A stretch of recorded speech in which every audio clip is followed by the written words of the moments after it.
Welcome to the life of a reporter. A news reporter we are talking about is someone who goes in the news field, gathers news stories, and then brings them to a media house for broadcasting or publishing. So we are going to look at the life of that man, that lady behind the news story. It all begins in what we call the editorial room. Some people call it the newsroom, where the reporters sit with editors and they agree on what they are going to write about. And it is called pitching. Today, we may not look at the editorial room and the pitching, but we are going to look at the news field, what the news reporters do. But briefly, what they do, they need gadgets to go to the field, and those gadgets for the radio, you only need a notebook and an audio recorder. In this case, it can be a phone, a smartphone, which has a nice recording sound. And you may need to take some pictures in case your radio is online and is doing some online publicity for the radio and whatever you're doing. So we are looking at not only radio but also TV reporters, print media, online media. They need gadgets, but most importantly, the audio recorders. And for the TV, we can talk about cameras and so on. Let's look at the radio. What do they need? I talked about the audio recorder. I talked about a notebook. You need a pen, of course. You cannot write in the notebook without a pen. And I think that's all. Today we have two news reporters, and it's a news field. They have pitched about the budget conference, consultative workshop in Rwanda district. They are going to introduce themselves to us, and then we proceed. My name is Kevin Tuhirwe Bayenda from Voice of Chigezi Radio. I'm a news reporter. I have come here at Volcano Hotel in Rwanda district to cover news stories from this budget conference as they prepare for the budget of the financial year 2023-2024. I have come with a notebook. You can see, as a news reporter, you must be able to have a notebook, and of course I have a recorder which I will use to record voices from the speakers. This is a filter for the recorder. I will be putting it like this so as I can get a nice voice. So I think at the end of the day I will have several stories for a radio, because for a radio it must be short and precise. So my name is Naboth Isaac Nwagaba, and I'm a news reporter attached to Uganda Radio Network, African Power News, and Peak FM Kabale. I have come here to cover the Rwanda District Budget Conference 2022, and what I have here is the gadgets that I'm going to be using, and one is my phone. It's a smartphone. It has a lot that it can do, and part of it is audio sound recording. I'm going to be taking pictures using this phone, and I even have a notebook inside. I should be having a notebook, but today I decided to use the phone notebook. This you see here is a power bank in case my phone goes out of battery, and I also have headsets with me to make sure that I listen to sound in case I want to listen to any sound that I have recorded. So we are expecting a hectic day today because we are going to be moving around, making interviews, taking pictures, but we expect it's going to be fine at the end of the day. Well, in the news field, it's not fun. It's not food to eat. It's a hustle. It's a struggle, because there is a lot that you have to meet as you're collecting news, and one of them, of course, most of the reporters, typically in Africa, do not own cars. and the companies do not provide cars to transport us, and in most cases there is use of motorcycles, what we call borders here in Uganda. And when you go to the field, in most cases you have to face the environment around you, whether it's rainfall or the dusty roads. So that's one, but it's not all. When you reach in the field, sometimes we have to face the scorching sun because the reporter doesn't sit down. You have to go, move around people, ask questions, listen to what people are saying, take a recording, and in most cases we do it on the scorching sun. But that's not all. Sometimes people refuse to talk to you, especially when it's a controversial story. People do not want themselves identified, so they fear talking to you, and sometimes they can even turn violent. Some abuse you because they think you're trying to pressurize them in saying what they don't feel like saying.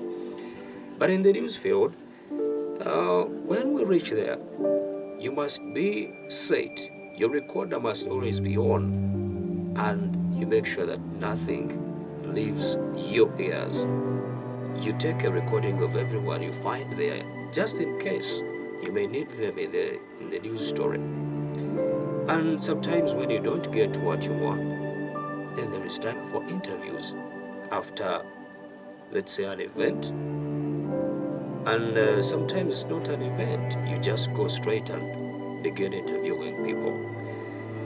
In case, let's say it's a budget conference, like I've already said. When you reach there, you must identify yourself to the people that you find there, the authorities, those that are receiving you. Sometimes they register you, sometimes they don't. But you identify yourself, you show their IDs and everything that shows you're a journalist, and then they allow you to cover. Then after that, you enter the room. In case it's a building or when it's an open space, you just go to the venue and begin the work. Some of the other challenges reporters face in the field is that we don't have time to eat. No time for lunch, no time for breakfast. So you must leave your workplace, you must leave home prepared to do everything until the event is over. That's one.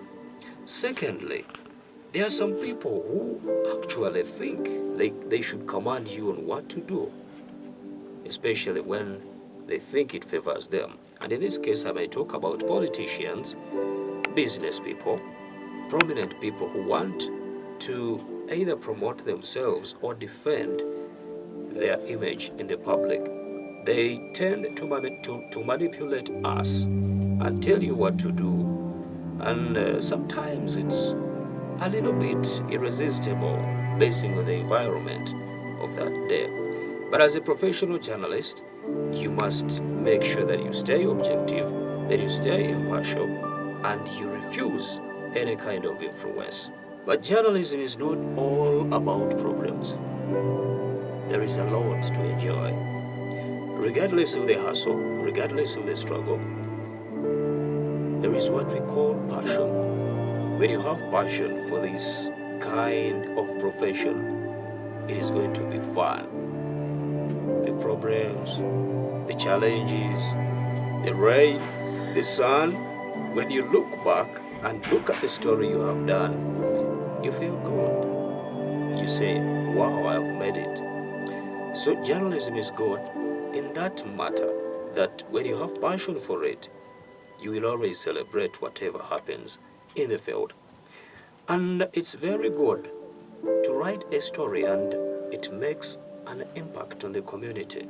When you write a story, for example, on the corruption, on lack of water in the community, and these other services, talk about health, education, and your story brings the people who are responsible to do something.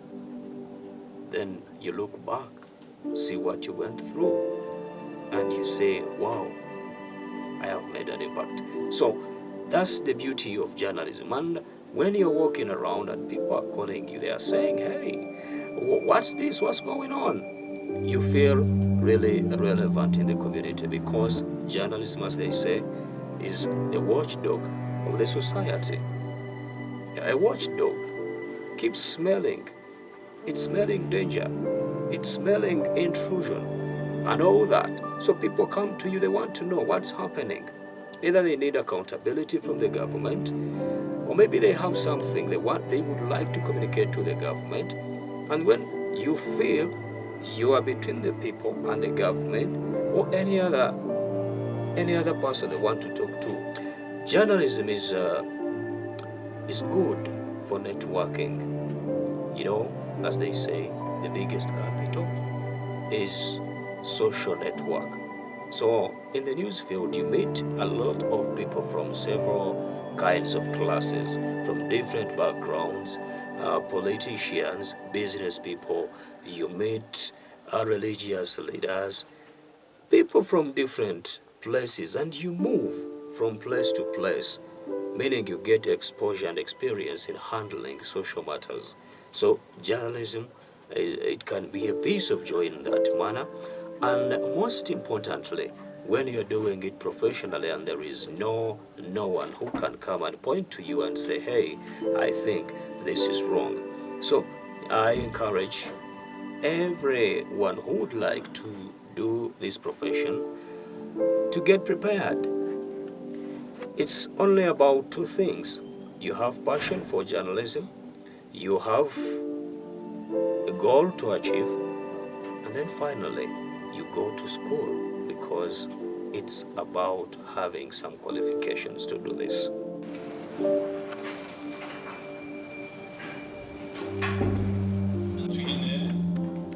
Speakers on the campus.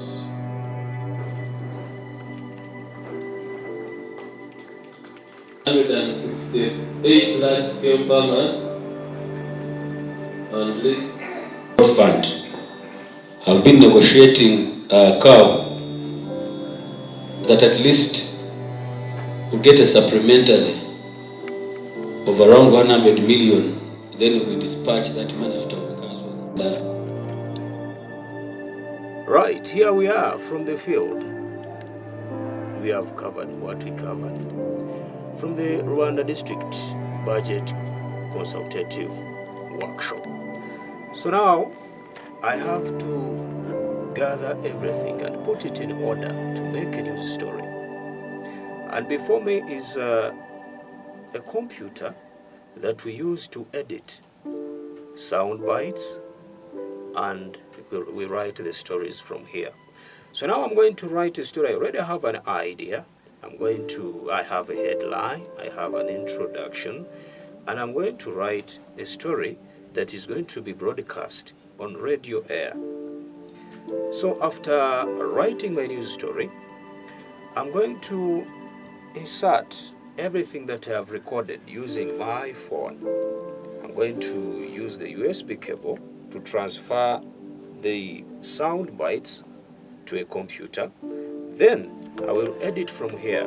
We have a software called Adobe Audition. Adobe Audition is a computer software that we use to edit, to cut the sounds into a shape that we need, which we call news sound bites.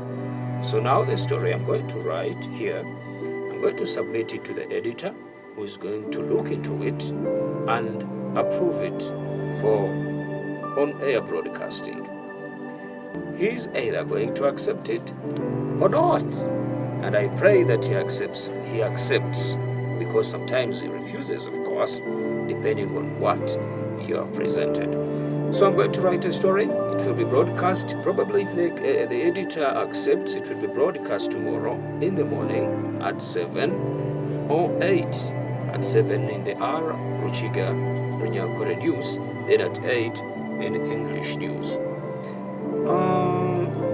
Sometimes I even share with some other people how outside this radio station, we have a sister radio in Chankwanzi district in central Uganda. So I will also share with them. So now, let me handle the news editing part of it. See whether we can get at least 20 million for road fund for these town councils. We are part of the district, now they are independent town councils, and the people need accessibility.